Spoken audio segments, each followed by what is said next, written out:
ঈসাকে আল্লাহ কাদের রাসূল বানায় পাঠাইছেন? কাদের কাদের বনি ইসরাইল চিনেন তো? ওই ইহুদিরা। তো হযরত ঈসাকে আল্লাহ কাদের রাসূল বানায় পাঠাইছেন?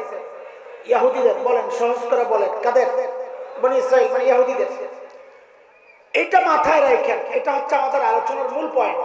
সুই সুই ওই যে ইনজেকশন ঢুকামো, যে ইনজেকশনের সুই এটা, পরে যায় চকলেট খাওয়াইলে বলবো যে সুইটা দে, তো ঢুকামো।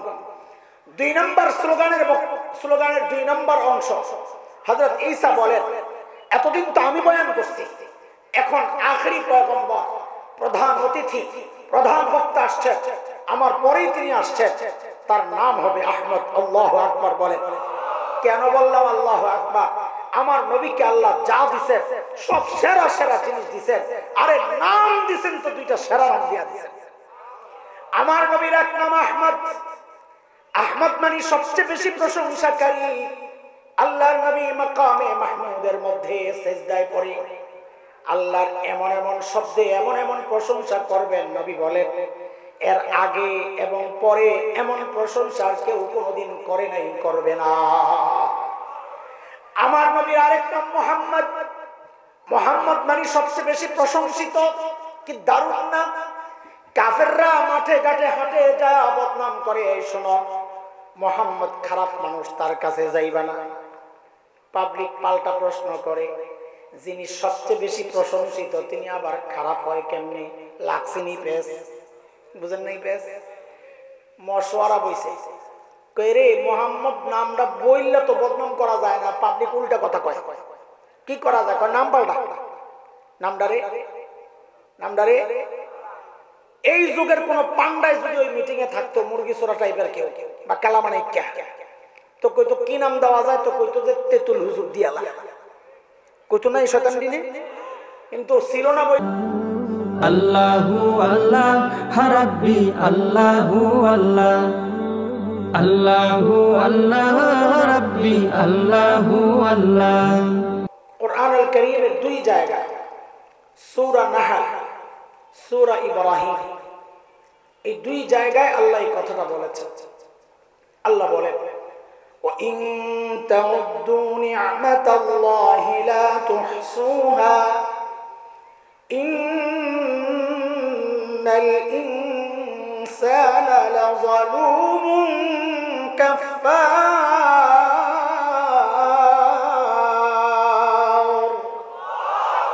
আল্লাহ বলেন, বান্দা আমি তোমার এত এত নিয়ামত দিছি, যদি গয়না শেষ করতে। আচ্ছা, এই সব নিয়ামত কি এক বরাবর না বড় ছোট আছে? যেমন ধরে আপনারা কেউ বললো তোর কল্লাটা দিবি নয় হাতটা দিবি, কোনটা দিবেন? দুটোটা দিবেন, দিনের জন্য হইলো দুটোটাই দিবেন, ঠিক আছে। এমনি যদি কয় তো দেওয়ান লাগবো একটা, তো 2টার কোনটারে বাইছা নিবেন, হাত না কল্লা? কারণ আপনার কাছে হাতের মর্যাদা আর কল্লার মর্যাদা বোঝা গেল একটা বড় ছোট আছে, ওটা বুঝাইতে চাইছে। আল্লাহ আমাদেরকে যত নিয়ামত দিছে, এই সমস্ত নিয়ামতের মধ্যে সবচাইতে বড় নিয়ামত কোনটা? মুফাসসিরিনরা এর জন্য কিছু মূলনীতি আমাদের সামনে রেখেছে। এর মধ্যে একটা মূলনীতি এমন, যে সমস্ত নিয়ামতের বর্ণনার ক্ষেত্রে আল্লাহ শব্দ মান্না ব্যবহার করেছেন, মান্না এমন আরবি শব্দ মানে খোঁটা দেওয়া। মুফাসসিরিনরা বলেন, যেহেতু মানুষ খোঁটা দেয় সাধারণত 2টা অনুগ্রহের বড় যেটা ওইটারই নিয়ে, একজনকে 100 টাকা দিচ্ছেন, একই ব্যক্তিকে আবার 1 লক্ষ টাকাও দিচ্ছেন, খোঁটা দেওয়ার সময় কি বলবেন? তোর না একদিন 100 টাকা দিছিলাম, কোনটা বলবেন? জোরে বলেন। খোঁটা মানুষ কোনটা দেয়, ছোট না বড়? আল্লাহ যে সমস্ত নিয়ামত বর্ণনার ক্ষেত্রে এই খোঁটার শব্দ ব্যবহার করেছেন, মুফাসসিরিনরা বলেন বুঝতে হবে ওই নিয়ামত গুলো আল্লাহর দেওয়া বড় নিয়ামত, শ্রেষ্ঠ নিয়ামত। যেমন সূরা হুজুরাতের শেষ আয়াতের আগের আয়াতে একটা নিয়ামত সম্পর্কে আল্লাহ বলতেছেন, কি বলেন আল্লাহ? ইয়ামুন্নুনা আলাইকা আন আসলামু কুল লা তামুন্নু আলাইয়া ইসলামাকুম বালিল্লাহু ইয়ামুন্নু عليكم أن هداكم للإيمان إن كنتم صادقين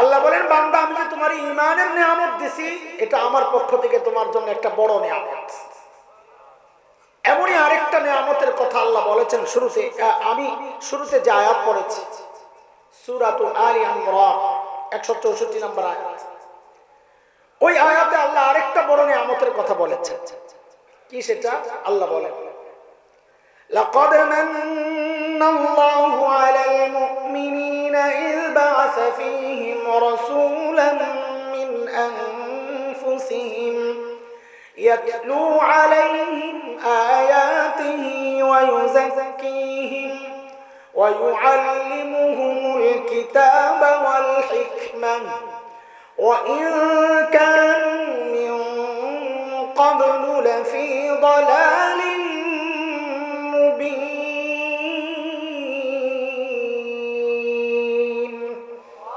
الله বলেন কি বান্দা আমি যে আমার শ্রেষ্ঠ রাসূলকে তোমাদের রাসূল বানায়া পাঠাইছি এটা তোমাদের উপর আমি আল্লাহ একটা বড় দয়া করছি আলহামদুলিল্লাহ তাইলে আখেরি পয়গম্বরকে নবী হিসাবে পাওয়া এটা আল্লাহর পক্ষ থেকে আমাদের জন্য একটা বড় বলেন বড়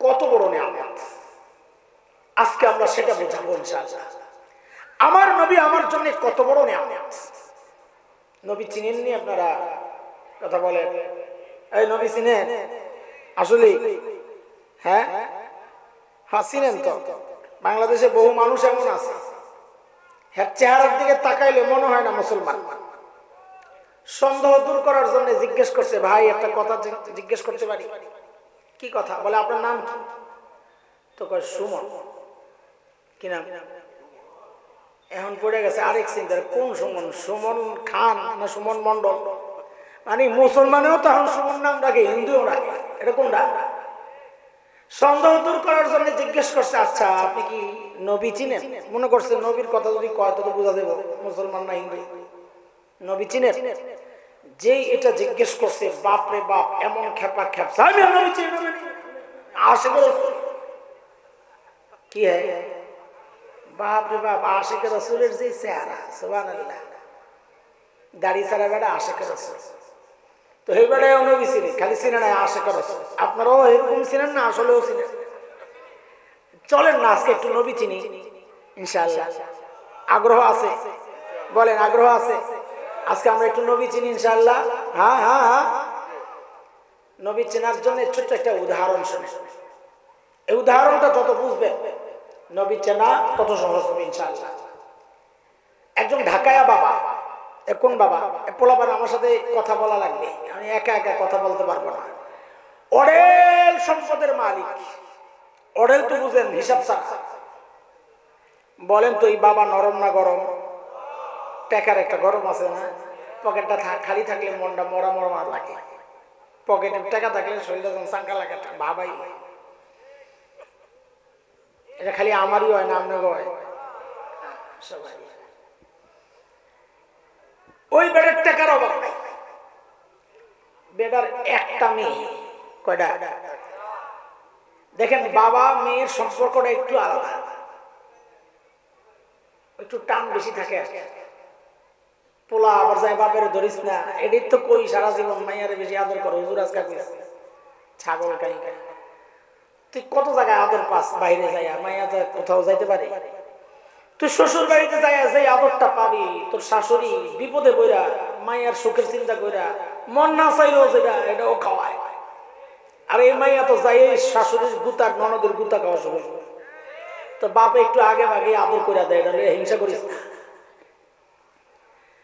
অনেক সম্পদের মালিকের একমাত্র মেয়ে বাবার গরম বাড়ছে না কমছে কথা একমাত্র মেয়ে একে তো মেয়ে এমনি গরম আবার একমাত্র আরো গরম টাকাওয়ালা আরো গরম ঘটনাক্রমে মেয়েটা খুবই সুন্দরী বাপ রে বাপ এবার গরম আগের চেয়ে কম না বেশি কত বেশি আমি এই বাপের নাম দিছি 440 বাবা বিদ্যুতের লাইন আছে না 440 লাইন ধরা যায় না ছোঁয়া যায় না এই বাবাও 440 বাবা। বল তোরা কোন বাবা? আমি কিন্তু মাঝে মাঝে জিজ্ঞেস করবো কোন বাবা, বলা লাগবে কোন বাবা। জোরে কম। হ্যাঁ, মাইয়া বিয়ার উপযুক্ত হয়েছে।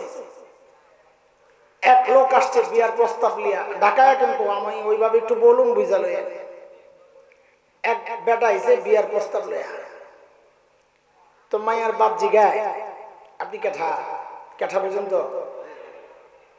বুঝালো আপনি কেঠা? তো বেড়ায় কয় আমি ছেলের খালু হই। কি হয়? হই আর কি, হই রে কি বলে ওই। আমি পোলা, ছেলে তো কয় না আমি পোলার খালু হই। ওরে বাপরে বাপ, যেই না কইছে পোলার খালু হই, বেটা এমন খেপা খেপ যায়, আমার মাইয়া পয়সা গেছে নি মিয়া, খালু আছে প্রস্তাব লিয়া। তো বেটা জিগায় তো কেঠাইব? বাপরে বাঠার। তো ভালো কথা কইলি তো হ্যাঁ চেতন খেলা। বেটা কয়ে টয়ে গেছে বাইতে। কই গেছে? বাইতে। বাইতে ওটা অশুদ্ধ শব্দ না, ও হুজুরা জানে। বাইতুন, বাইতুন বাড়িতে। আর আরো আর আরবিতে বাইতুন মানে হলো বাড়ি। ঢাকায় আর অরিজিনালটা কয় বাইতে। বাইতে গেছে, যাই পোলার বাপরে কয় বাইরে ভাই তোমার পোলার প্রস্তাব লয়ে তুমি যাও। বেড়ে যেই গরমের গরম, কোন বাবা জানি 440 সাবাস, ইচ্ছে মনে রাখছে। যেই গরমের গরম বাপরে বাপরে। তো পোলার বাপ যেহেতু পোলা বিয়া করাইব আইছে, আগো ভাই আমার পোলার প্রস্তাব আইছিল আপনার কাছে, খেপে গেছেন বলে। আমি ওই পোলার বাপ। কো আপনি, আপনার নাম কি? পোলার নাম কি? পোলার মায়ের নাম কি? সব খবর লইছে। পোলা তো পছন্দ হয়েছে, এখন বিয়া ঠিক।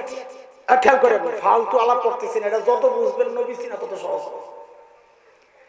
এখন মেয়ের বিয়ে ঠিক, বিয়ে দিবে।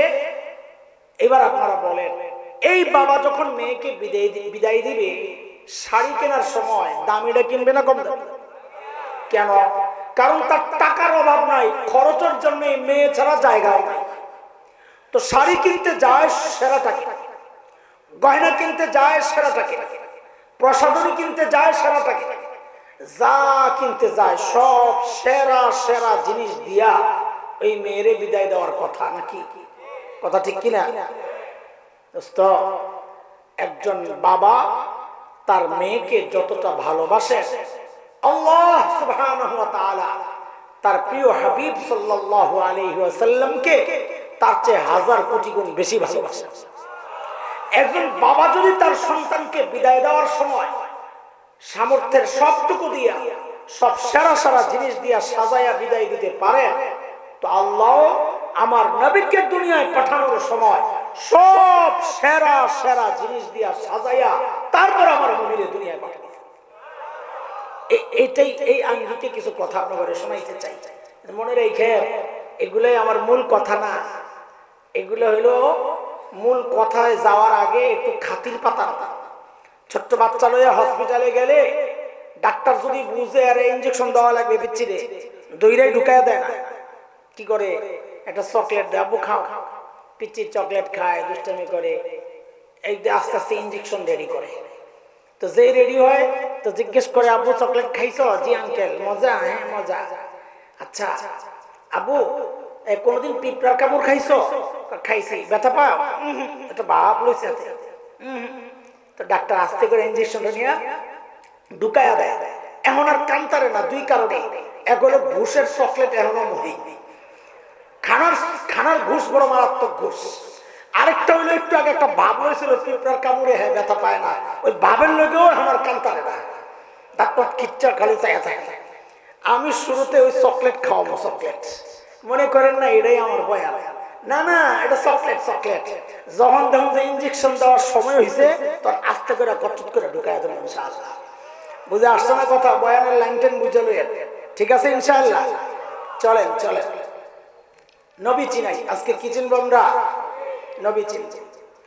ওই যে আল্লাহ আমার নবীকে সব সেরা সেরা জিনিস দিয়া সাজায়া পাঠাইছেন, মনে আসেনি? কথার লাইন এক লাইনে কথা চলতে থাকবে, এলোমেলো। আপনি হয়ে গেলে আপনি হবেন, আমার কিছু নাই। আমি ইনশাল্লাহ বলতে থাকবো এক লাইন নাক বরাবর। মিস করবেন, পরের কথা বোঝানো আমার জন্য কষ্ট হবে, কারণ চেঞ্জ কথা, একটার সাথে আরেকটা লাগা কথা, একটা মিস করলে পরেরটা বোঝানো আমার জন্য কষ্ট হয়ে যাবে। ঠিক আছে কথা বুঝেছেন আমার কথা?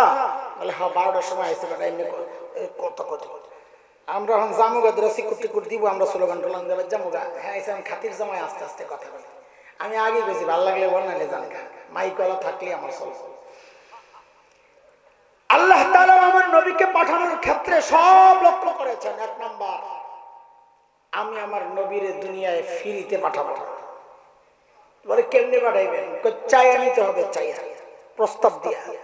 দুনিয়ার মানুষের নেচার হচ্ছে কোন জিনিস ফ্রিতে পাওয়া গেলে দাম দেয় না। যে জিনিস অর্জন করা যত কঠিন, মানুষ ওই জিনিসের মূল্য তত বেশি দেয়। কথা ঠিক কিনা বলেন?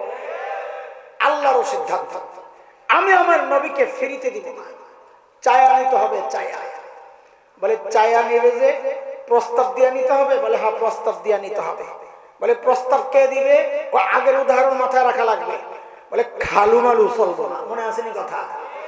খালু মালু, বলেন খালু মালু প্রস্তাব কার দেওয়া লাগবে? কার কার?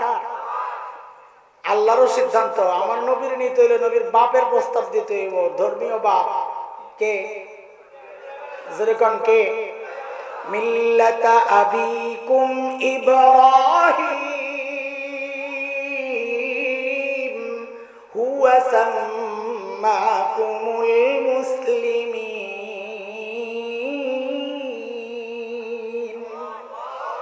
খলিল ইব্রাহিম যখন বাইতুল্লাহ বানান, আল্লাহ খলিলের দিলের মধ্যে এই কথা ঢেলে দিয়েছেন, খলিল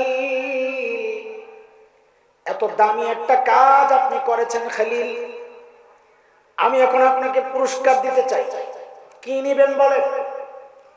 খলিল চিন্তা করলেন, সারা জিন্দেগি চায়া চায়া পাইলাম ইসমাইল জমজমওয়ালা। কারে পাইছে? জমজমওয়ালা। বলেন বলেন, কারে পাইছে? কাকে পাইছে? খলিল চিন্তা করলেন, সারা জিন্দেগি চায়া চায়া পাইলাম জমজমওয়ালা, সুযোগ যেহেতু পেয়েছি এইবার চাইবো সবচাইতে বড়টা। খলিল এইবার আল্লাহর কাছে চায়া বসছেন কাউসারওয়ালা। কি চায়া বসছে? কি চায়া বসছে? দেখেন আমি যা বলবো দেখবেন সবগুলো কথা আমি কোরআন থেকে বলছি, বলবো, কিন্তু শুরুতে আমি আয়াত পড়বো না, আগে বুঝাইবো, শেষে আয়াত ফিট করবো। এভাবেই বয়ান চলতে থাকবে ইনশাআল্লাহ। বলেন এবার চায়া বসছেন কাকে? কাকে? কাউসারওয়ালা। খলিল হাত উঠাইলেন, রব্বানা ওয়াবাস ফীহিম রাসূলান মিনহুম ইয়াতলু আলাইহিম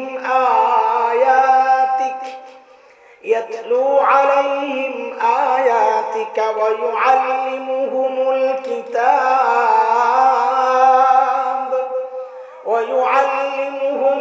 কিতাবা ওয়াল হিকমাতা ওয়া ইউযাক্কিহিম ইন্নাকা আনতাল আজিজুল হাকীম। আল্লাহ বাইতুল্লাহ তো বানালাম, এখন আপনি এমন একজন রাসূল পাঠান, এমন একজন শিক্ষক পাঠান যিনি বাইতুল্লাহর চারপাশকে আবাদ করবে, এমন আবাদ করবে যার ঢেউ গোটা দুনিয়ায় ছড়ায় যাবে। বলেন প্রস্তাব পাঠাইলেন খলিলুল্লাহ। বলেন বলেন বলেন, আমি যেভাবে বলি ওইভাবে বলেন তো, শুনতে মজা লাগবে, আমার বলতে মজা লাগবে। বলেন প্রস্তাব পাঠাইলেন কে? কে কে কে? পাশে কিন্তু বসা ইসমাইল জবিহুল্লাহ। কে? বলে জবিহুল্লাহ ইসমাইল যে বসা, আপনি কি আসিলেন? ভিডিও হয়েছিল, তারপরে জানলেন কেন? ওই যে দোয়া যে জায়গায় করছে এর ঠিক আগের আয়াতটার মধ্যে বোঝা যায় ছেলেও ছিল। وَإِذْ يَرْفَعُ إِبْرَاهِيمُ الْقَوَاعِدَ مِنَ الْبَيْتِ وَإِسْمَاعِيلُ, বাপ বেটা মিলে যখন কাবার বাইতুল্লাহর ভিত্তি যখন উঁচু করলেন, তাহলে বোঝা গেল দুইজনই ছিল। খলিলুল্লাহ প্রস্তাব পাঠাইছেন, জবিহুল্লাহ আমিন বইলা ওই প্রস্তাবে সুপারিশ লাগায়া দিয়েছেন। এইবার বলেন তো ঠিক করে প্রস্তাব পাঠাইলেন কে? পোলাপাইন যদি ঠিকঠাক মতো জবাব না দেয় আমি কিন্তু মুরগি বানাই দেব। বলেন প্রস্তাব পাঠাইলেন কে? সুপারিশ করলেন কে? জবিহুল্লাহ।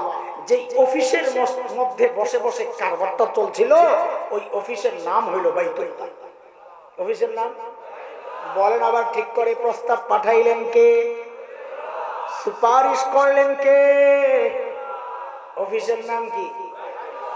আল্লাহ দেখছেন খাইছে। খলিলুল্লাহ প্রস্তাব করেছেন, জবিহুল্লাহ আমিন বলেছেন বাইতুল্লাহ বসে বসে। আল্লাহ জানায়া দিলেন দোয়া মঞ্জুর, দোয়া মঞ্জুর। আমিও পাঠায়া দিচ্ছি হাবিবুল্লাহ। কারে পাঠাইতেছে? পাঠানোর আগে আল্লাহ নবীর আটকায় দিয়েছেন, হাবিব একটু দাঁড়ান, ওয়েট। কেন? আপনি প্রধান বক্তা, প্রধান অতিথি। আমি একটা স্লোগান দিয়া মাহফিলটারে জমায়ে লইছি। প্রধান বক্তার আসতে যদি একটু দেরি হয়, তা আগের বক্তা তাকে একটা টাইম দেওয়া 11:30 কথার কথা, আইতে 10 মিনিট দেরি হইতেছে। তো প্রধান বক্তা জানাইছে ভাই আইতে 10 মিনিট দেরি হইব। আয়োজকরা একটা কাগজে লেখছে, হুজুর আরো 10টা মিনিট চালায় নেন। ভালো বক্তা যদি হয় এই স্লিপটা পাইলে মেজাজটা খারাপ হয়ে যায়। কেন জানেন? কারণ ওই টাইম হিসাবে উনি ফিনিশিং এ চলে গেছে। এখন যে 10 মিনিট কথা বলবে, এলোমেলো কথা বলা লাগবে। পাবলিক আবার ডিজিটাল, কথা যখন লাইনে চলে না বুঝালায়, কথা এখন লাইনে নাই, এলোমেলো চলতেছে। তখন পাবলিকের মধ্যে শ্রেণী হয় 3টা। এক শ্রেণী মুরব্বীরা চুপচাপ বসে থাকে, সামনে বইয়া প্রধান বক্তার বয়ানটা শুনো, জায়গা ছাড়ে না। আরেক শ্রেণী হইল রোগীরা, অসুস্থরা একটু ওযু ইস্তেঞ্জা করতে চায়। আরেক শ্রেণী হইল দূরে যায় শয়তানের লেন্দা টানে, প্রধান বক্তা আইলে ঢুকবো। মাহফিলটা একটু এলোমেলো ভেঙে গেছে। এর মধ্যে প্রধান বক্তা ফোন দিছে, ভাই কাপাসিয়া পার হয়ে গেছি, কাছাকাছি আছি, আপনার আওয়াজ শোনা যায়। হায় আয়োজক করি যায় পানি আইছে, দৌড়ে আইছে। উপস্থাপক যে তারে পাঠাইয়া দিচ্ছে যে তাড়াতাড়ি যে একটা স্লোগান লাগা। কেন? যে মাহফিলটা যেন জমে যায়। তো স্লোগানের নিয়ম হইল যিনি বয়ান করতেছেন তিনিই দিবেন, আরেকজন দিলে বয়ান বন্ধ করলে এটা বয়ানের সাথে, কোরআনের সাথে, হাদিসের সাথে বেয়াদবি করা হয়। বুঝে আসছে কথা?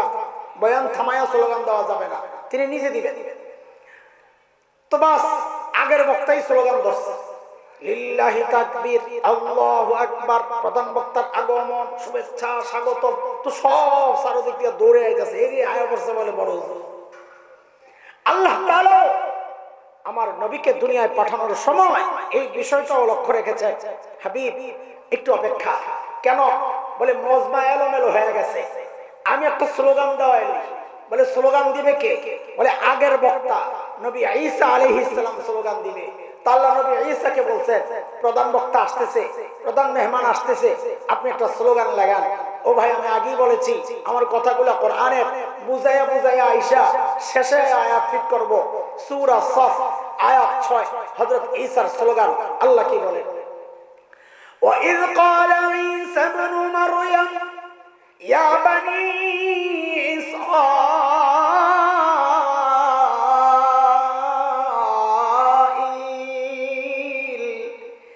ইন্নী রাসূলুল্লাহি ইলাইকুম মুসাদ্দিকান লিমা বাইনা ইয়াদাইহি مصدقا لما بين يدي من التوراة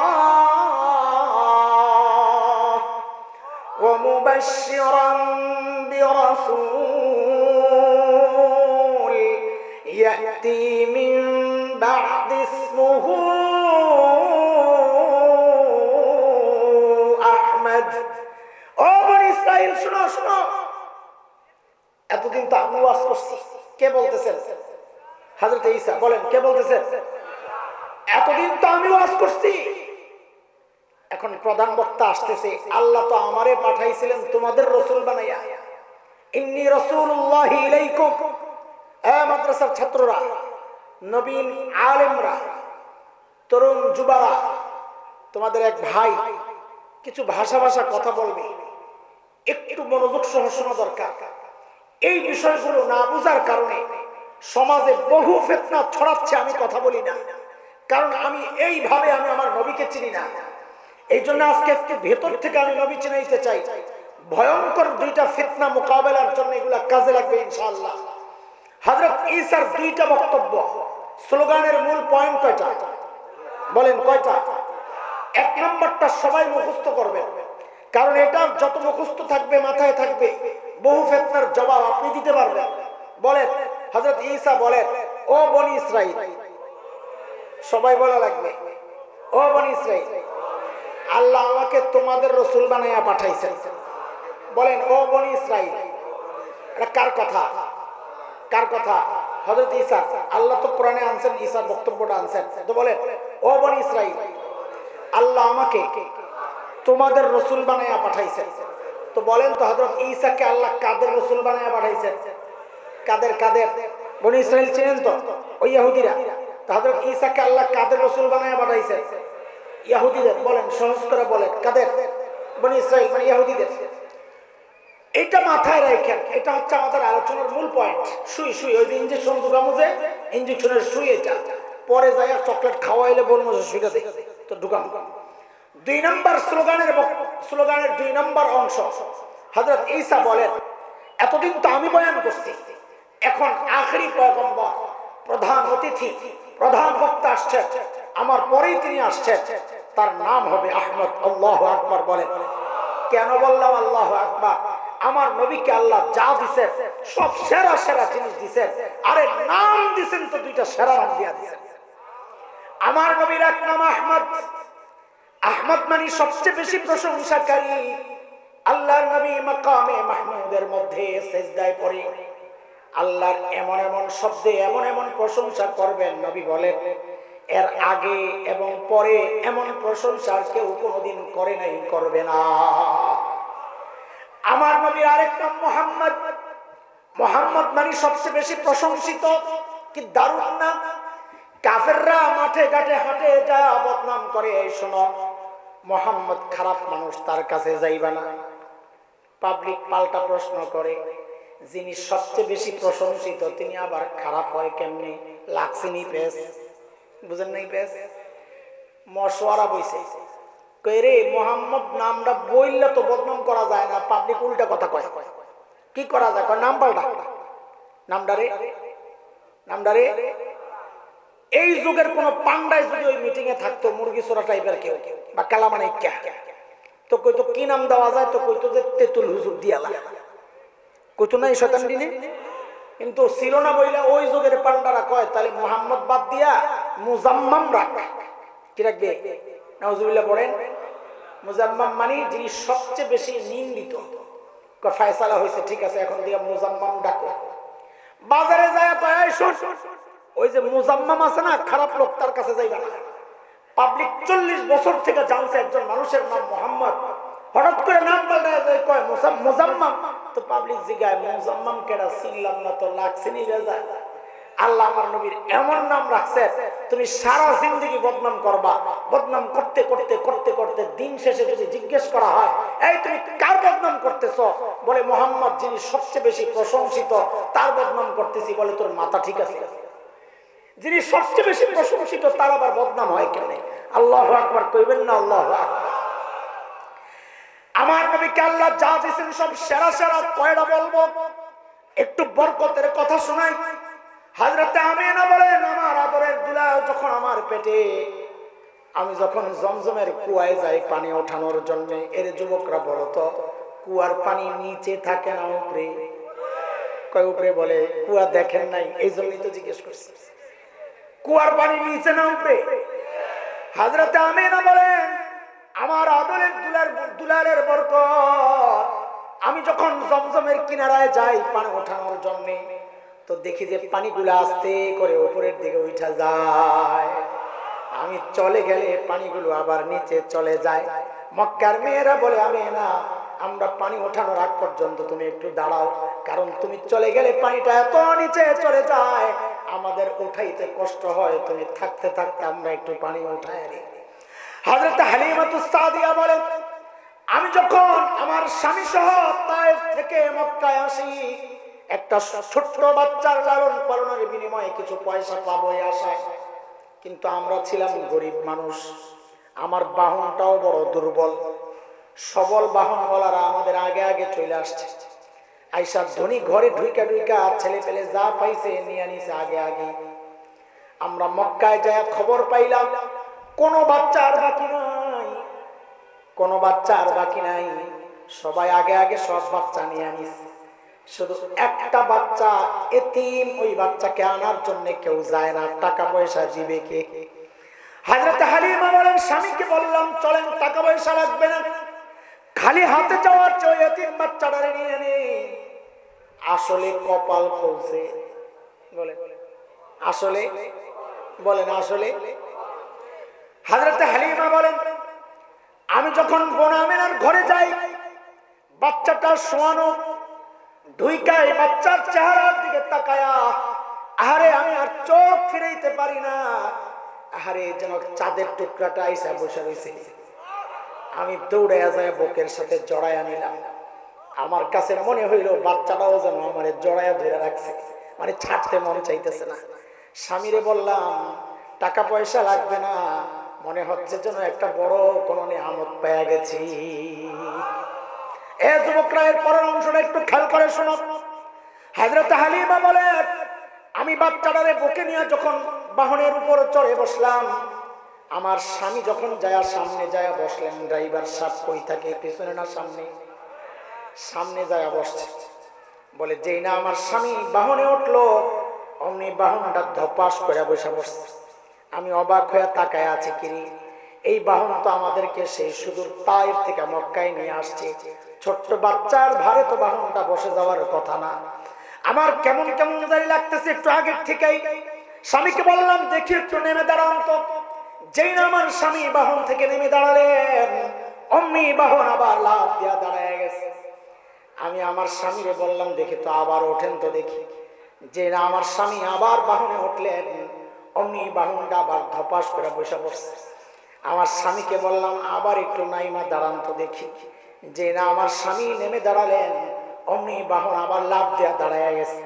হযরতে আমেনা বলেন আমি যা বুঝার বুঝে গেছি। স্বামীকে বললাম দেখি তো, সামনে না বৈশা একটু পিছনে যায় বসেন তো দেখি কি হয়। বলে আমার স্বামী যেই না পেছনে যায় উঠলেন, অমনি বাহনটা লাফ দিয়ে উঠা এখন সবার আগে আগে দৌড়া।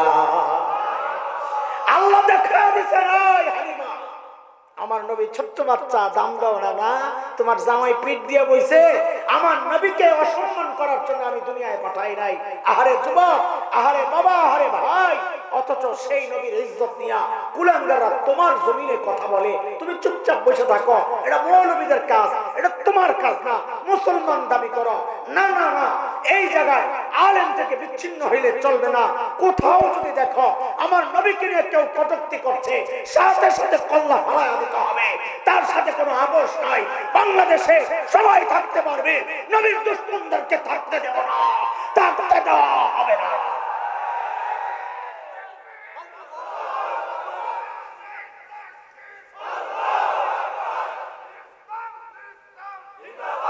হযরত হালিমা বলেন আমার বাহন যখন সবার আগে আগে দৌড়ায়, তায়েফের মেয়েরা অবাক হয়ে তাকায়া থাকে। বলে কিরে হালিমা ঘটনা কি? এটারে খাওয়াইছস কি নাকি বাহন পাল্টাইছস? হযরত হালিমা বলেন না, বাহনের কোনো কেরামতি না, এটা আমার কুরাইশি মেহমানের বরকত।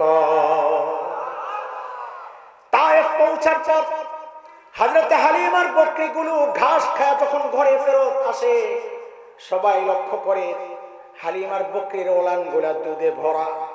অন্য মেয়েদের বকরির ওলানে অত দুধ নাই। মেয়েরা যায় হালিমাকে বলে বোন, তোমার বকরিগুলা কোন জায়গায় ঘাস খায় একটু দেখা দাও। ওই যে মোটা তাজা পোলাপান দেখলে আমরা বলি না এই তোর বাবে কোন দোকানের চাল খাওয়াই। হ্যাঁ, হযরত হালিমাকেও মেয়েরা তাই বলেছে, হালিমা তোমার বকরিগুলা কই ঘাস খায় একটু দেখা দাও না। হযরত হালিমা বলেন আরে না পাগল, ওগুলা ওই ঘাসের কোনো বরকত না, ওটা বকরিরও কোনো বরকত না, এটা আমার কুরাইশি মেহমানের বরকত। আরে কোন দিকে যাব?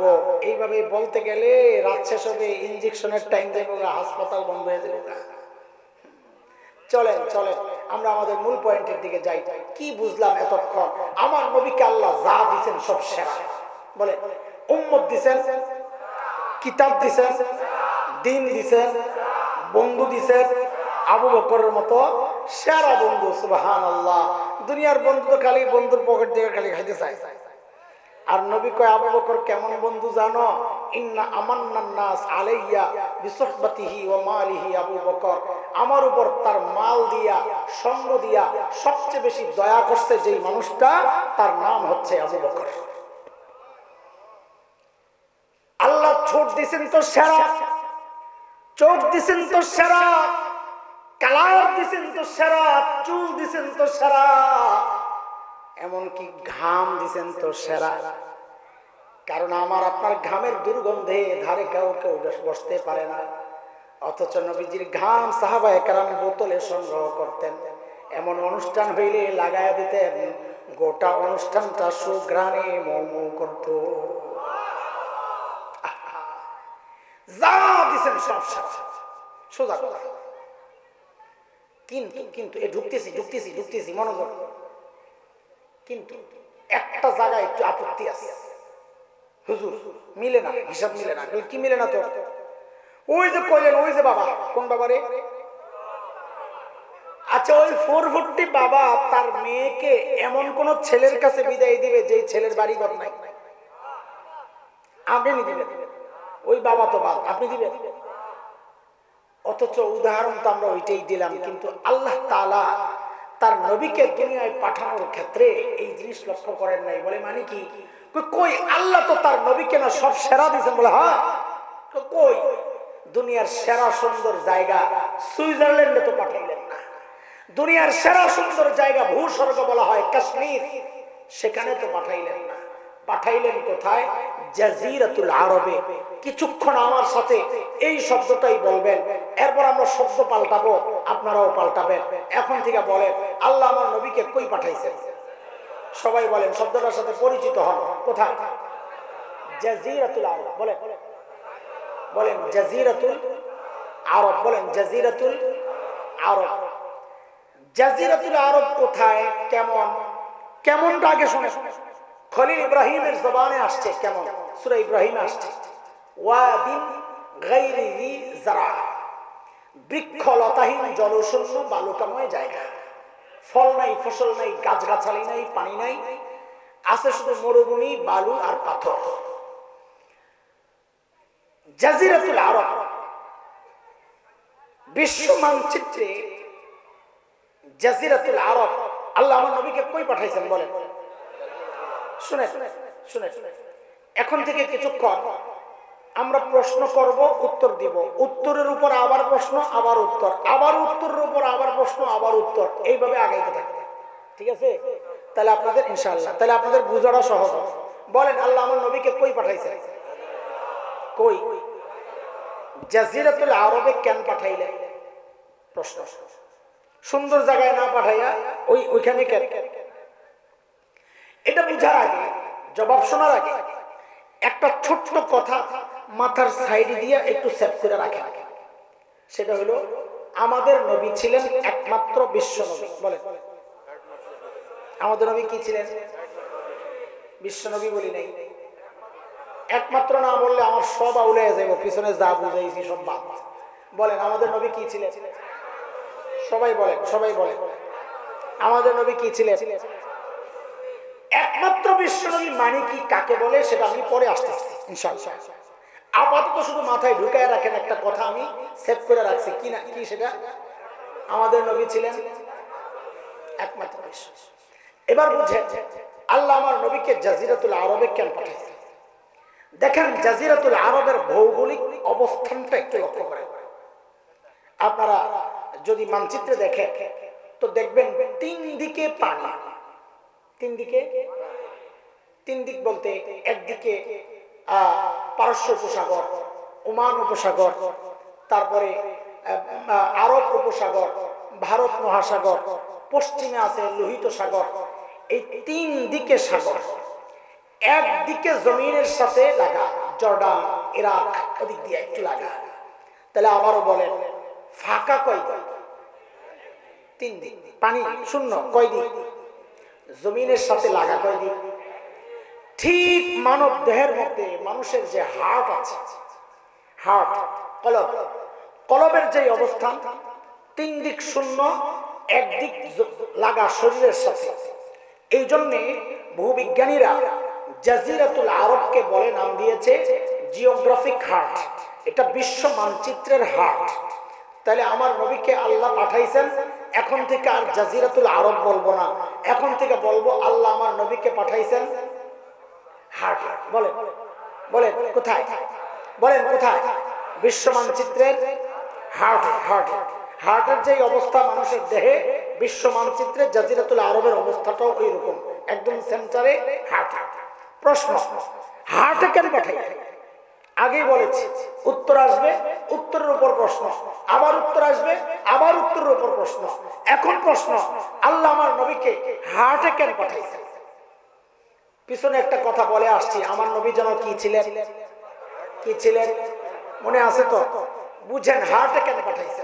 দেখেন, আমার নবী দুনিয়ায় আসার আগ পর্যন্ত যত দার্শনিক দুনিয়ায় ছিল, গ্রিক দর্শন, রোমান দর্শন, পারস্য দর্শন, মিশরি, ইরাকি, ব্যাবিলনীয়, যত প্রাচীন দর্শন ছিল, সমস্ত দার্শনিকের বক্তব্য ছিল মানুষকে নিয়ন্ত্রণ করে তার ব্রেন।